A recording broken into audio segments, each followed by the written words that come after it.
کمزوریاں آتی ہیں تو فٹافٹ لوگوں کو عبادات یاد آتی ہیں، اور جب خوشی آتی ہے تو پھر لوگ معاذ اللہ تعالیٰ شیطان کو راضی کرتے ہیں۔ اب یہ جو خوشیوں کا رشتہ ہے یہ سارا اسی کے ساتھ رکھا ہے۔ ذرا مد و جزر آنے لگا، طوفان آنے لگا دریا میں، تو لوگ تڑپنے لگے، دعائیں کرنے لگے۔ اعلیٰ حضرت کی خدمت میں بھی لوگ آئے، آپ بھی جہاز میں، بحری جہاز میں بیٹھے تھے، حضور دعا کرا دیں۔ تو اعلیٰ حضرت فرمانے لگے کچھ بھی نہیں ہوگا، دعائیں کرو، وظائف پڑھو، لیکن انشاءاللہ یہ دریا کے کنارے جائے گا جہاز اور ہم بخیر و عافیت پہنچیں گے۔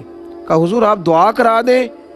فرمایا میں کرا دیتا ہوں، لیکن پریشان ہونے کی ضرورت نہیں ہے۔ لوگ شکوہ کرنے لگے کہ ہم دعا کے لیے کہہ رہے ہیں اور وہ یہ کہہ رہے ہیں کہ آپ پریشان نہ ہوں۔ چلیے کچھ لوگوں نے تنقید بھی کر ڈالی، تنقید آسان کام ہے، ذرا جلدی ہو جاتی ہے۔ تنقید بھی کر ڈالی کہ دعا کے لیے کہا تھا لیکن اس طرح انہوں نے نہیں کرائی جیسے کرانی چاہیے تھی۔ لیکن قربان جائیے، تھوڑا ہی وقت گزرا تو دریا کا طوفان تھم گیا۔ جن لوگوں کا خیال تھا نا کہ اب بچیں گے نہیں، معاذ اللہ ڈوبیں گے، وہ بھی کنارے تک لگ گئے۔ اب آہستہ آہستہ حالات بدلتے ہیں تو شرمندگیاں بھی آتی ہیں، گیا ہوا وقت نہیں لوٹا کرتا۔ قریب گئے، معذرت کرنے لگے، حضور غلطی ہو گئی، برا سوچا، کچھ کی زبانوں سے برے جملے بھی نکل گئے، پر آپ بتائیے آپ کو کیسے یقین تھا کہ یہ اس جہاز کو حادثہ نہیں ہوگا، یہ کنارے تک جائے گا؟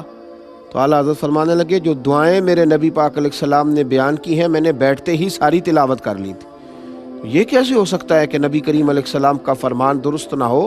تو میرے یقین کامل نے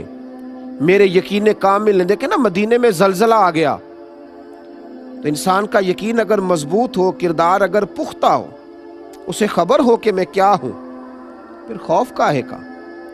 پھر آنے والے حالات اور مد و جزر کے ساتھ اس کی پریشانی کاہے کی؟ پھر تڑپنا کاہے کا؟ پھر چہرے پر اس کے بل کاہے کہ مدینے میں زلزلہ ہے، حضرت عمر کھڑے ہیں، ہاتھ میں درہ اٹھایا تو زور سے زمین پہ درہ مارا، فرمایا زمین ٹھہر جا، زلزلہ بند کر۔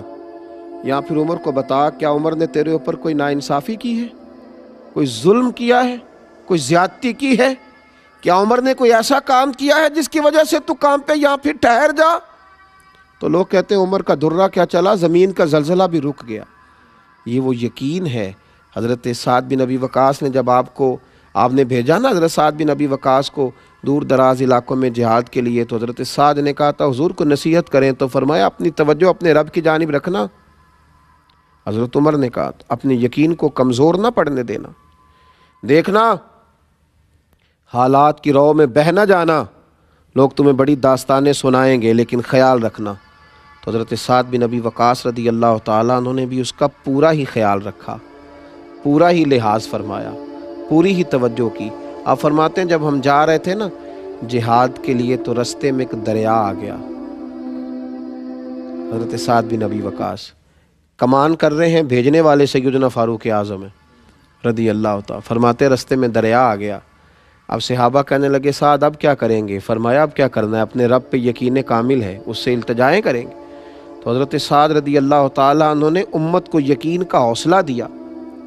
ہم روحانی لوگ ہیں، ہمارے پیچھے روحانی قوتیں ہوتی ہیں، ہمارا رب ہماری مدد فرماتا ہے۔ کئی دفعہ ہم سمجھتے ہیں کہ اب ہم جال میں پوری طرح الجھ گئے، لیکن آنکھ کھلتی ہے تو رب کریم ایسی آزادی عطا فرماتا ہے جس کا کبھی سوچا بھی نہیں ہوتا۔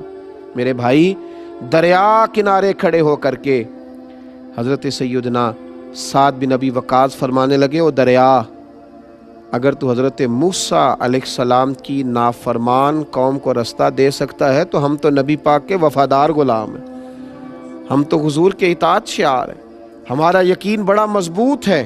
دریا نے رستہ عطا کر دیا، رستہ اور رستے بن گئے۔ حضرت سعد بن ابی وقاص کا یقین کامل دیکھیے، جب دریا سے اس پار گئے نا آپ، تو ایک دفعہ اس یاد کو، یقین کی اس یاد کو پھر زندہ کرنا چاہا۔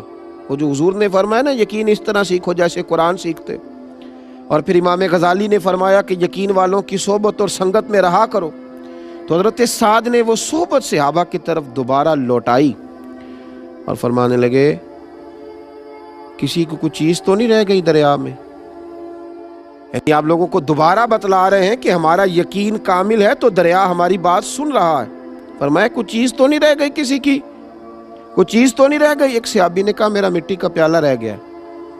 تو حضرت سعد بن ابی وقاص رضی اللہ تعالیٰ انہوں نے دریا کی طرف دیکھا تو فرمانے لگے ہم نبی پاک کے غلام ہیں، چل ہمارا پیالہ بھی واپس کر دے۔ تو دریا نے وہ پیالہ بھی لہروں نے باہر پھینک دیا۔ یقین کی دولت آپ کو جوان رکھتی